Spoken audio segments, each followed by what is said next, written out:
Welcome to an anarchist critique of certain journalists that have gained a following in left-wing circles.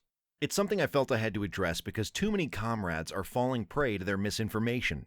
These individuals like to portray themselves as anti-imperialist, anti-establishment, independent journalists that speak truth to power, but their actions show their true colors.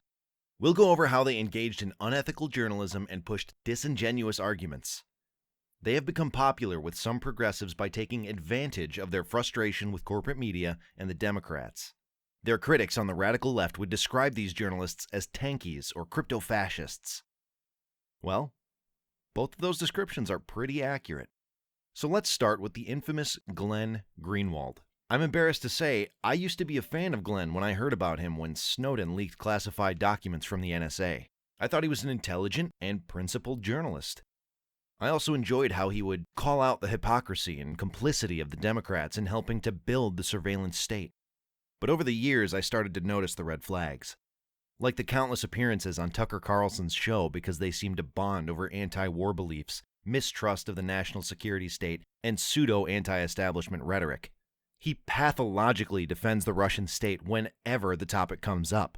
He minimizes the threat of white supremacists and belittles the work of anti-fascists, as well as other toxic behaviors too numerous to count. In 2019, Glenn blasted YouTube for demonetizing videos made by Steven Crowder, a homophobe and racist conservative entertainer.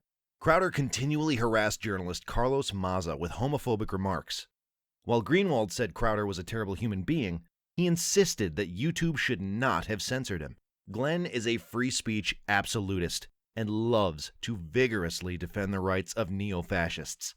Sorry, Glenn, but allowing a racist to have a platform that can reach a large audience without facing consequences is still enabling racism. He was also the lawyer for the violent Nazi Matthew Hale when he went to trial for trying to solicit a murder. And let's not forget when Glenn retweeted fascist collaborator Tim Pool. Oh, here's Tim palling around with alt-right fascists at a diner, hilariously trying to hide his face in the back. And there's Tim hanging out with a Proud Boy of all things.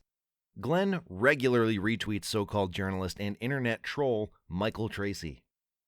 In all his awfulness, Tracy is another unbearable crypto-fascist posing as a progressive. Here's Glenn at a party he threw with neo-Nazi hacker Weave, who is the webmaster for the white nationalist website The Daily Stormer.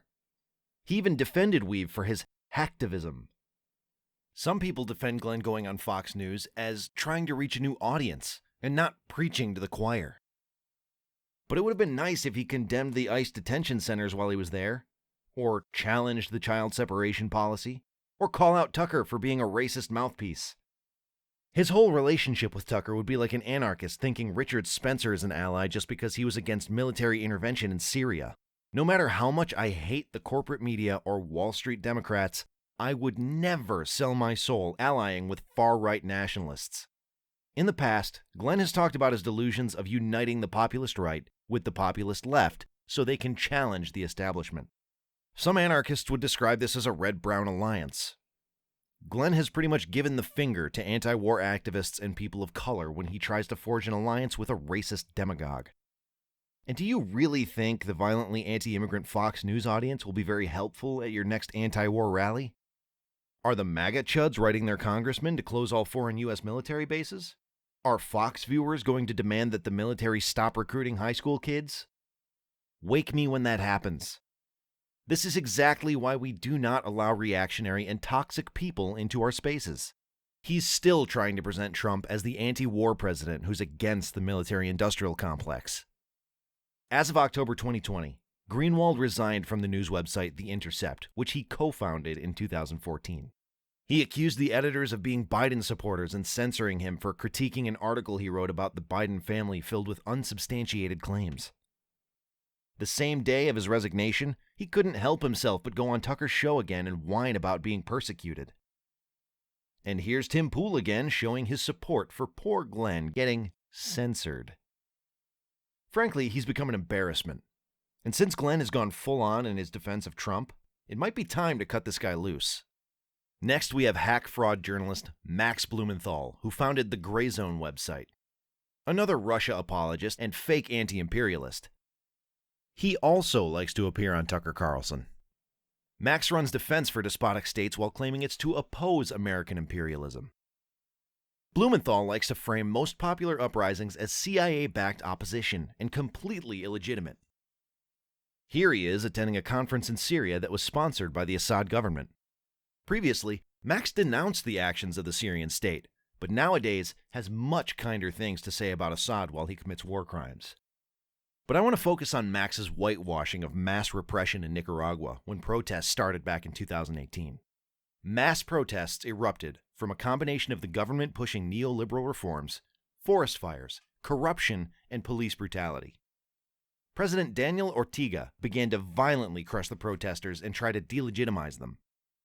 Max pushed the usual line that the protesters were the instigators and were sponsored by the U.S. government, that the actions of the government were necessary to prevent a coup.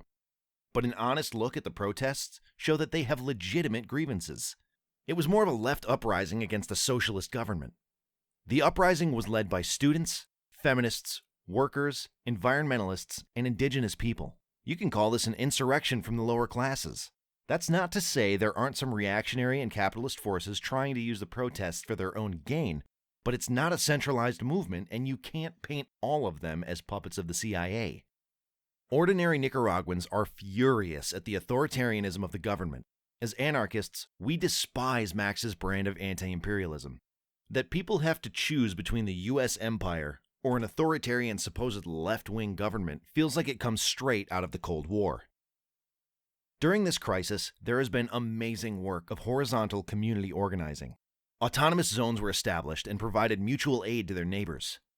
Students occupied universities, all while trying to fend off attacks from the Sandinista youth. Makeshift hospitals were created to deal with the injuries protesters sustained. The autonomous activism of anarchists in Managua is especially inspiring.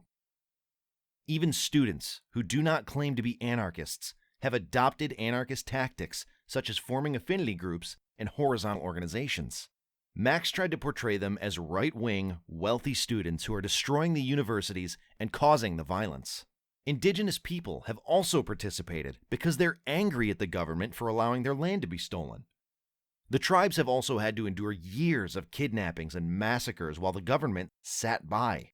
Lastly, there are some statists on the left that just assume that President Ortega is progressive and is an amazing socialist Sandinista from back in the day. But today, the FSLN is not the force for good that it used to be. Ortega has become corrupt and took a rightward shift. In 2007, Ortega chose former Contras commander Jamie Morales to be his vice president. Ortega supported the ban on abortion, which has put the health and lives of countless women in danger. Former Sandinista feminists denounced Ortega for betraying the revolution's values. Ortega doesn't have to worry about term limits because he got rid of them. Anti-authoritarians might also be disgusted by the cult of personality that the Ortegas have built around themselves. Transnational and American capital has had free rein to do business in Nicaragua for many years now. Even after all that, Max was allowed to give President Ortega a fawning interview in which they both reinforced each other's falsehoods and celebrated how he defeated a U.S. coup. Last but not least, we have Ben Norton, assistant editor at The Gray Zone, Russia defender and one-time critic of Syria, but now a pro-Assad apologist. I'd also describe him as a propagandist, mercenary journalist, and charlatan who constantly shifts his position. Ben also wrote glowing articles about the Ortega government. Ben claims to have been a DSA member since 2018. He accused the DSA of being pro-imperialist for an article they posted that simply states that socialists should denounce authoritarianism and reject tanky behavior, that allying yourself with repressive states that call themselves socialist is immoral. Here's Ben casually denouncing George Orwell and defending Stalin's Soviet Union. Do we really need to explain how awful Stalinism is, or how not socialist the Soviet Union was? Norton regularly labels anyone who criticizes China, Syria, Russia, and Nicaragua of being US-backed regime change proponents. Ben has even attacked the Kurds in Rojava, accusing them of being puppets of the US. The heroic fighters of the YPG and PKK are the ones who defeated ISIS. The Kurds made women's liberation their first mission. They are the ones who made a horizontally structured, self-governing project into a reality.